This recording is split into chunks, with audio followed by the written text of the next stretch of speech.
My name is Noah, and this is a presentation me, Jason, Janie, and Tucker put together on our project about crowd dynamics in emergency situations. So we started off with a number of research questions that guided our thinking, and a couple of those were, what is the best way to accommodate handicapped people during an evacuation event, say in like a concert hall or anything like that? And also, does location of the handicap seating affect the ability to escape? And also, how does the number of exits and placement of exits affect the handicap seating options? And we used two articles um, as our main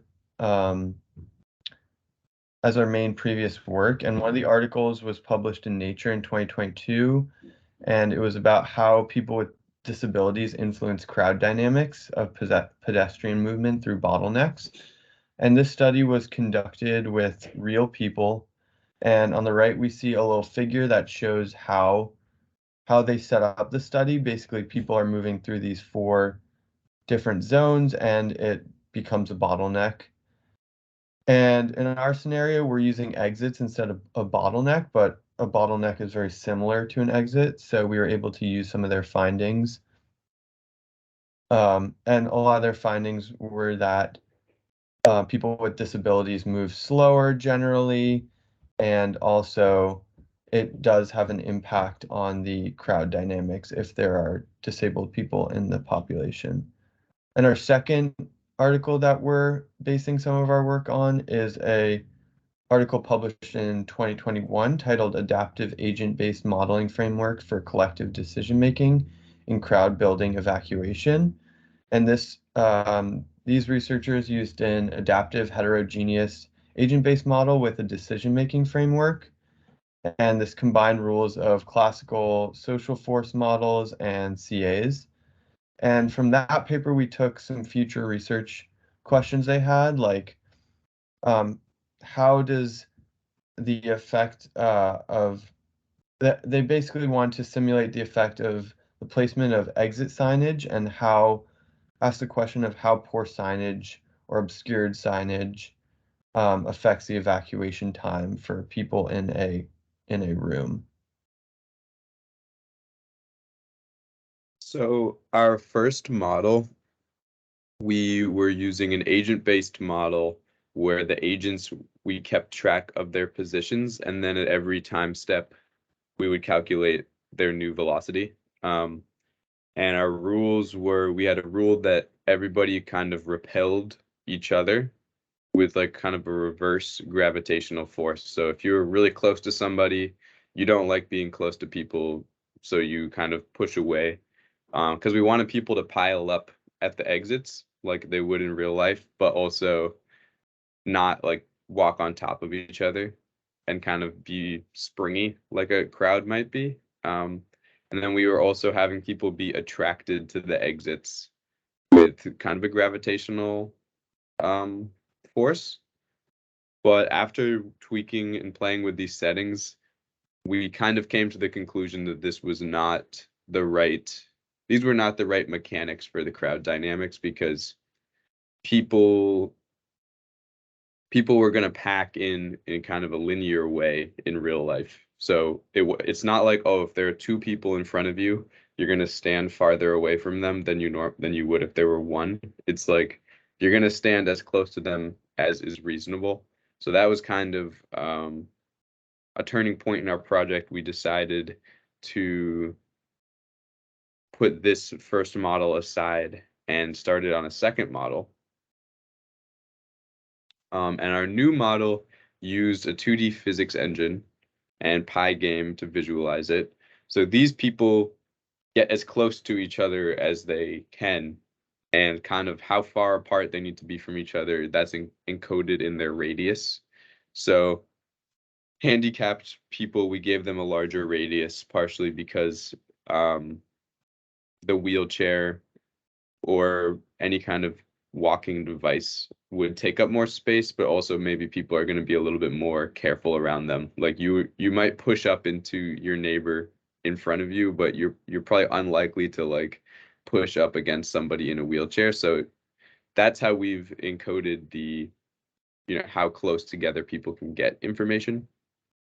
And then we placed exits in the venue and had people update their, we applied a force to everybody, so they're going toward the exit.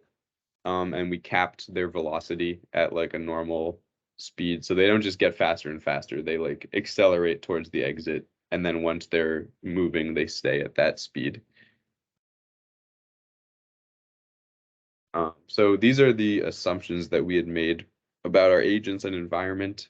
The environment is uniform. It's kind of just an empty room, and nothing in the environment is going to like stop the agent's movement, except the walls. They're not going to pass through the walls, and that they're going to be attracted to the exits. We had assumed no attachment between the nodes, so it's not, the nodes only interact with each other with kind of the laws of physics. They don't overlap, but there's no, they don't treat different nodes in different ways. We gave the handicapped agents the same speed as non-handicapped agents, and we decided to do that because in this scenario it wouldn't be people running as fast as they can necessarily. So it's not like, oh, your top speed would be limited by your disability. It's more like everyone is going at a reasonably fast speed, and it's a reasonable assumption that is kind of the same for handicapped and non-handicapped. And we gave the handicapped agents larger radius and more mass. So the more mass is more likely to like push people aside, which could kind of simulate like you're more likely to move out of the way for a handicapped person, a person in a wheelchair. Yeah. So this is the layout for our experiments in the venue. In the back, there are 2 exits that are not handicapped accessible, so only the able-bodied agents can access them. And then in the front, there are 2 exits that anybody can use.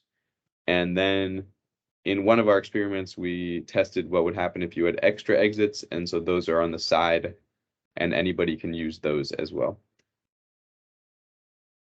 Okay, so this is our first model. It's our control model. It's has 400 crowd members. There's 4 exits on opposite sides of the grid.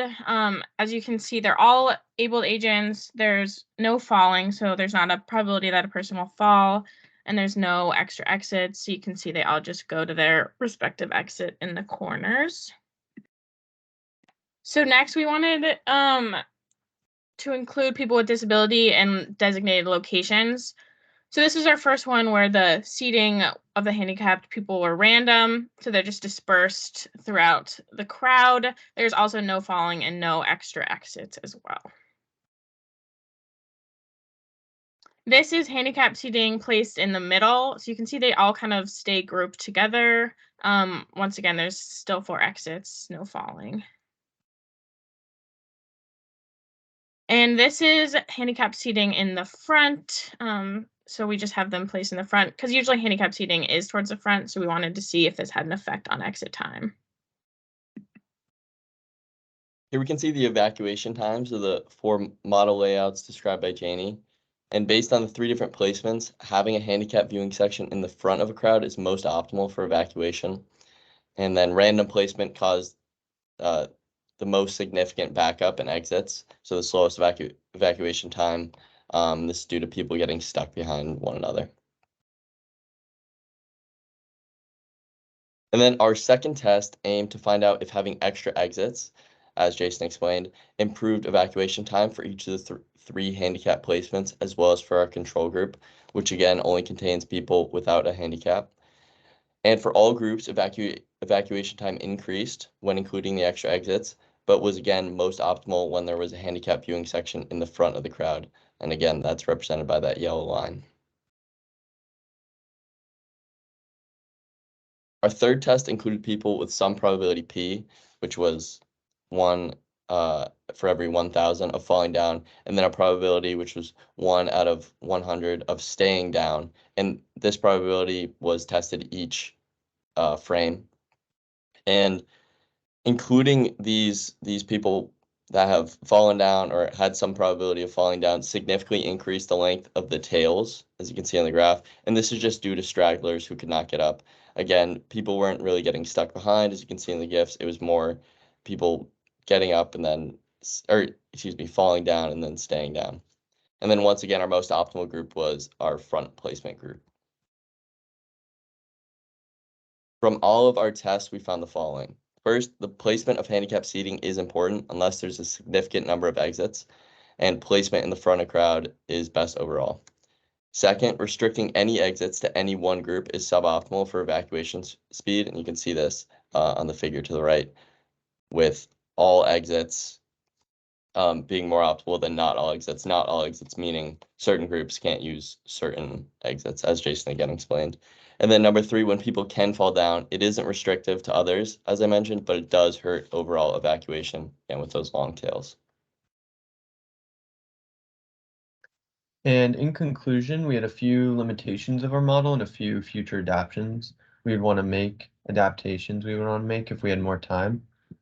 So some limitations as there's no specific emergency or scenario we were really modeling, and the fact that different events require different types of evacuation. So maybe breaking it up even further and modeling a specific event might have different outcomes.